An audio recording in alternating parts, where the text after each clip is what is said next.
வனதேஷ் kitchen.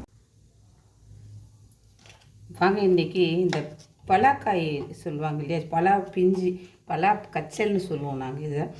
இதில் வந்து ஒரு அந்த பிரியாணி கல்யாண வீட்டிலலாம் நிறைய பிரியாணி சாப்பிட்ருப்பீங்க. அந்த பிரியாணி எப்படி பண்ணுறதுன்னு செஞ்சு காட்டுறேன். இது கட் பண்ணுறது நிறைய சிரமமாக இருக்குன்றதுனால நிறைய பேர் இதை வாங்குறதுக்கு யோசிப்பீங்க. நான் கட் பண்ணியிருக்கேன். இந்த மாதிரி ரவுண்டாக கட் பண்ணிக்கிட்டிங்கன்னா ஈஸியாக வந்து இதை கட் பண்ணி எடுத்துடலாம். நான் காட்டுறேன் பாருங்கள். இந்த மாதிரி கட் பண்ணிக்கோங்க.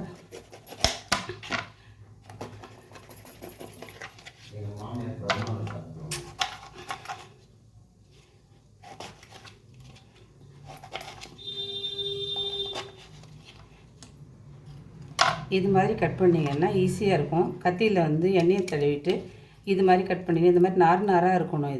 நான் இது கொஞ்சம் நேரம் பேப்பரில் வச்சிங்கன்னா இந்த பால் எல்லாம் வந்து அந்த பேப்பர் சக் பண்ணிவிடும். அரைக்கச்சல் பிரியாணி பண்ணுறதுக்கு ஒரு 4 ஸ்பூன் எண்ணெய் விட்டுருக்கேன், 2 ஸ்பூன் நெய் விட்டுருக்கேன், ஒரு 3 துண்டு பட்டை, ஒரு ஏலக்காய், ஒரு பிரிஞ்சி இலை, 3 லவங்கம் போட்டிருக்கேன்,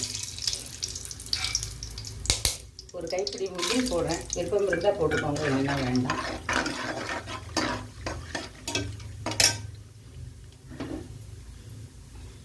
கொத்தமல்லி ஒரு கைப்பிடி புதினா சேர்த்துக்கிறேன். 4 பெரிய சைஸ் பச்சை மிளகாய், கொஞ்சம் வெறுமிளகாய் பொடி போட போகிறோம், அதனால் பச்சை மிளகாய் 4 போட்டிருக்கேன்.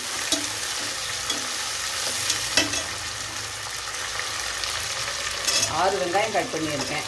இந்த மாதிரி கொஞ்சம் நீளமாக கொஞ்சம் கனமாக போட்டுக்கோங்க. மற்றபடி எல்லாமே பிரியாணிக்கு நார்மலாக பண்ணுற அதே விஷயந்தான். வெங்காயம், தக்காளி, இஞ்சி, பூண்டு, மட்டன் ரொம்ப டேஸ்ட்டாக இருக்கும் இந்த பலாக்கச்சல் பிரியாணி. கச்சல்னால் பிஞ்சுன்னு சொல்லுவாங்க, அதனால் வந்து கச்சல்னு சொல்கிறேன். அது என்னமோன்னு நினச்சிக்க வேண்டாம். 3 டேபிள் ஸ்பூன் இஞ்சி பூண்டு பேஸ்ட் போட்டுக்கிறேன், தக்காளி சேர்த்துக்கிறேன். கட் பண்ணி வச்சுருக்கிற இந்த பலாக்கச்சல் சேர்த்துக்கலாம். இங்கே போட்டுறேன். வெறுமிளகாய் பொடி ஒரு 2 ஸ்பூன் போடுறேன். அரிசி சேர்த்துடுறேன். நான் அரிசிக்கு தகுந்த தண்ணி அளந்து வச்சுட்டேன். அவங்கவுங்க நீங்கள் என்ன ரைஸ் உபயோகப்படுத்துகிறீங்களோ அதை பொறுத்து தண்ணி அளவு வச்சுக்கோங்க.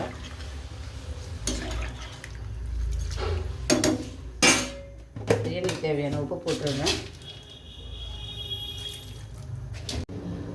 மூடி போட்டுட்டேன். வெயிட்டு போட்டுட்டேன். ஸ்டீம் வந்தோடனே கிளறிட்டு மூடிட்டு சிம்மில் வச்சு 10 நிமிஷம் அவ்வளோ மூடிட்டு வெயிட்டு போட்டுட்டேன்.